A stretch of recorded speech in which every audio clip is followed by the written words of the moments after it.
I will preface this.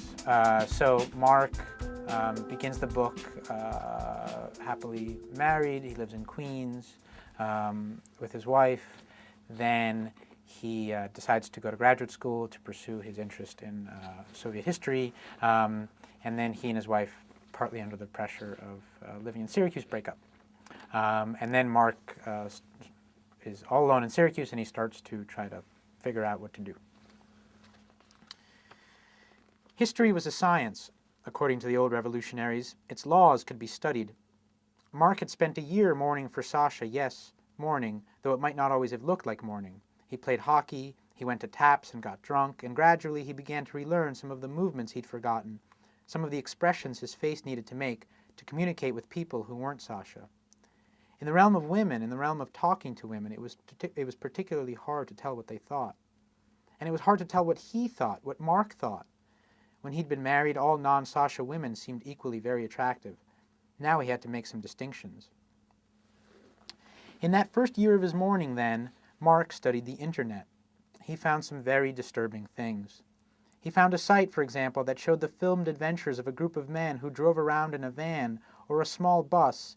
Technically speaking, it was a van, though they called it a bus, the Buckfuck bus, and picked up young women, college girls possibly, on the street and paid them $1 for filmed sex. Fuck yeah, it's real, claimed the site, anticipating Mark's objections, for he did have objections.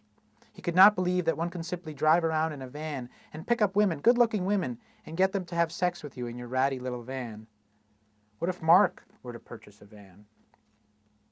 The Buckfuck bus disturbed Mark's equilibrium. It wasn't that he wanted to operate his own porn site exactly. He was fairly certain that was not why he'd let Sasha go. And the anonymity of the filmed and very graphic sex did not appeal to him. It was the only site to which he ever subscribed, and he'd quickly canceled his subscription. Really, it was the principle of the thing. If there were men Mark's age driving around in a ratty van, having sex with women with complete strangers and paying them $1 for the pleasure, even if the women were their friends or aspiring porn stars or were being paid a lot more than $1, still, even then, what was Mark doing in the library? I have spent, he had said the other day to Celeste, most of my life in libraries. This was not quite true. He had spent most of his life in hockey rinks and gyms, and the time he spent in libraries these days was mainly spent looking at naked people on the internet. But he'd not spent, this was the point, a single minute on the Buckfuck bus. Now he watched the wasted hours drift away, all those hours he had spent with Sasha, those warm, gentle hours gone forever with their marriage's collapse.